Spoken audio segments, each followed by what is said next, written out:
দাদা বলো রিল্যাক্স, এটা আপস অ্যান্ড ডাউন হবে। তারা যেটা বাইরে থেকে দেখে সেই ডিসিশনটাই আমার মনে হয় বেস্ট। ম্যাচের সময় যাতে প্যানিক না হওয়া যায় এইগুলো জিনিস নিয়ে খুব ভালো বলে আর পজিটিভ কথা বলে সবসময়। শরীফুল, সরাসরি প্রশ্নে যাই, চ্যাম্পিয়ন্স ট্রফির দলে নেই, একটু মন খারাপ কিনা? না মন খারাপ না, কারণ এখন হয়তো আমি ওই ফ্লোতে নাই আগের মতো। সো তারা ভালো ডিসিশন, তারা যেটা বাইরে থেকে দেখে সেই ডিসিশনটাই আমার মনে হয় বেস্ট। সো ইনশাল্লাহ চেষ্টা করবো আবার কামব্যাক করে দলে আসার। আপনি বলছিলেন কামব্যাকের কথা, 2023-এ আপনি 50-এর বেশি উইকেট নিয়েছিলেন বাংলাদেশের পক্ষে, পেসারদের মধ্যে সবচেয়ে বেশি ছিল।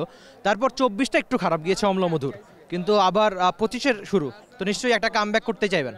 ইনশাল্লাহ অবশ্যই কামব্যাক করতে চাবো। প্রতিটা প্লেয়ারই চায় যে নিজের বেস্টটা দিয়ে খেলতে। সো 2024টা বেশিরভাগ আমার ইনজুরিতে সময় গেছেন আর কি, তো তাও আশা ছাড়িনি। বিকজ 2025 সাল আসছে, ইনশাল্লাহ চাবো যে কীভাবে ফিট হয়ে আগের থেকে ভালো রিদমে আসা যায়। সো এটা নিয়ে কাজ করতেছি, ইনশাল্লাহ হয়তো বা আসবে একশো। স্কোয়াডে যেহেতু নেই, নিশ্চয়ই আপনি কামব্যাকের কথা বলছিলেন, তো খারাপ সময়ে টিম মেম্বার বা ফ্যামিলি মেম্বাররা সবচেয়ে বেশি সাপোর্ট দেয়। তো এই সময় কোনো বড় ভাই ফোন দিয়ে কথা বলেছে কিনা, ক্রিকেটার বা ফ্যামিলি মেম্বার থেকে কি বলা হয়েছে? না এমনি সবাই নর্মাল, কেউ কোনো কিছু আসলে বলে নাই। বা আমি এমনি দাদার সাথে কথা বলছিলাম, লিটন দাদার সাথে। সো লিটন দাদার সাথে আমি কথা বলছিলাম এমনি, উনি দাদা বলো রিল্যাক্স, এটা আপস অ্যান্ড ডাউন হবে। সো একটা সময় ভালো পারফরমেন্স করবি, একটা সময় খারাপ করবি, এইটাই আর কি। আর ফ্যামিলি মেম্বাররা কি বলেছে?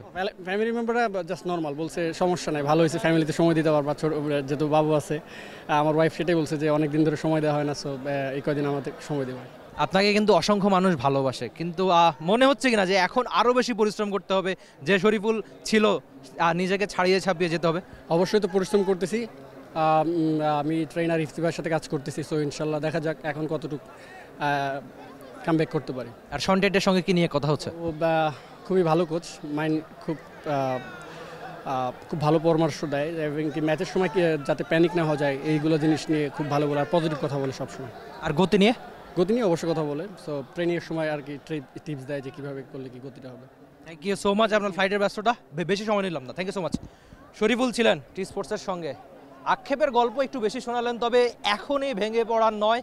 এই ক্রিকেটার কামব্যাকটা করতেই চাচ্ছেন তিনি। সবচেয়ে গুরুত্বপূর্ণ যে ব্যাপারটা, তাকে নাকি লিটন কথা বলেছে, তার সঙ্গে লিটন নিজেও স্কোয়াড থেকে বাদ, শরীফুল নিজেও বাদ। তবে নিশ্চয়ই ওই যেটা বলছিলাম, যে পরিসংখ্যানের গল্প, যে 2023 সালে বাংলাদেশ পেসারদের মধ্যে সবচেয়ে বেশি উইকেট ছিল কিন্তু এই শরীফুলের, 24টা তার ইনজুরির জন্য ভালো কাটেনি। 25-এর শুরু সবে মাত্র জানুয়ারি, নিশ্চয়ই শরীফুল ফিরতে যাবেন নিজের সেরা রূপে, সেরা ছন্দে। পারবে কি পেসার শরীফুল? আপনি সে প্রশ্নের উত্তরের অপেক্ষাতেই থাকুন। Rifat Emil, T Sports, Sylhet. Bangladesh Premier League 2025, 7টি দলের জমজমাট লড়াইয়ে মাতবে পুরো দেশ। দেখতে চোখ রাখুন টি স্পোর্টস নেটওয়ার্কে।